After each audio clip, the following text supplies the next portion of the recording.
coronavirus preventable and controllable, China says. It'll be fine though, won't it?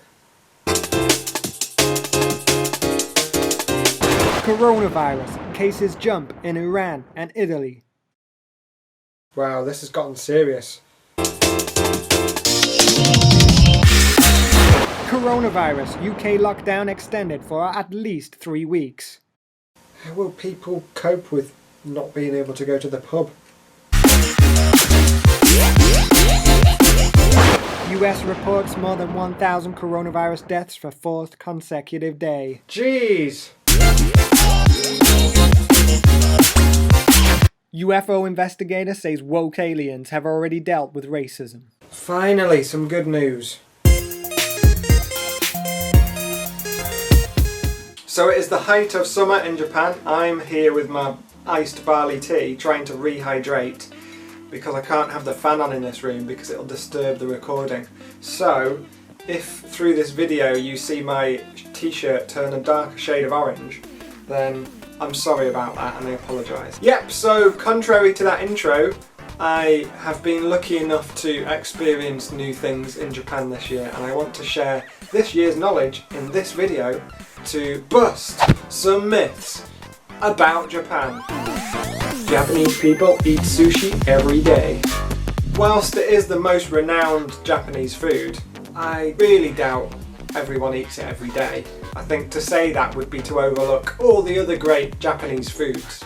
It's probably accurate to assume that people eat rice and noodles every day, fish, tofu, pickled vegetables, fruits. Yeah, I think the older generation will definitely eat all of those things every single day. But with the youngsters, Western influence is definitely growing. You know, with beef, pork, fried chicken is very popular. Oh yeah, and let's not forget the huge variety of breads.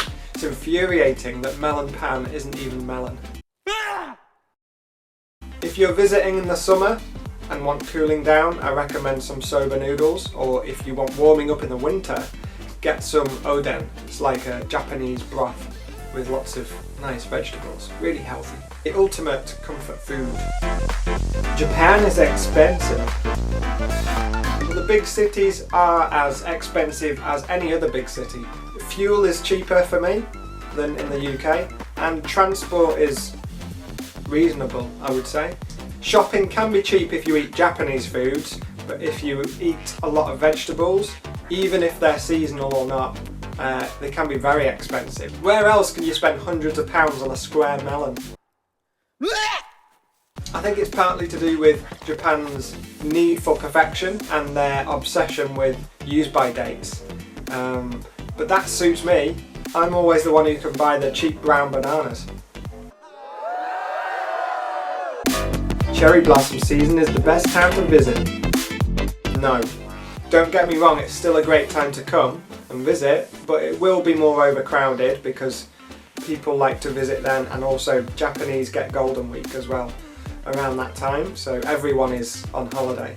I think between August to November is also equally as good. It'll be really hot in August like now, but it's cooling down in November. Also, clearer skies, the rainy season's over, getting closer to winter is a lot nicer weather. But if you are coming in August, don't be an idiot like me who doesn't reapply sunburn every hour despite cycling out in the blistering heat and being ginger, bold and pale. You're going to end up with sunburn. Japan is high tech. There's still fax machines, you can't pay by card outside of the big cities, and there's definitely no Just Eat service. Japan is dangerous. There may be devastating natural disasters, but when you consider their low crime rate and compare the deaths against other countries, Japan is as safe as their earthquake-resistant houses. Whenever I've been walking home at night, I don't think twice about going down a dark tunnel. You know, there's always a light at the end as well from a vending machine.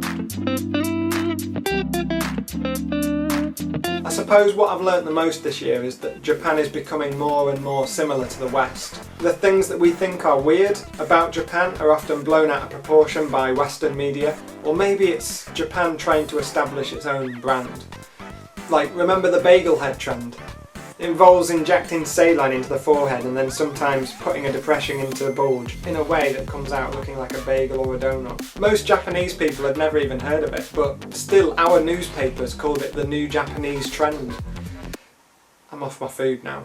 Or let's take the Ganguro trend. Ridiculously fake dark tanned women with bright hair in a cafe. Well, why are we so interested in that? I could see that on a Saturday night out in town back in the UK. So again, nothing is really weird about Japan when you really analyse it. What's this? A lap pillow? A lap pillow.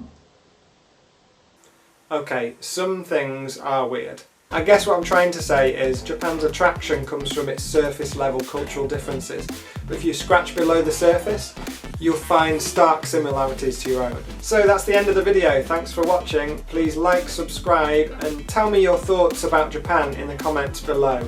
And before I do some online shopping, remember to be bold and explore, and I'll see you next time.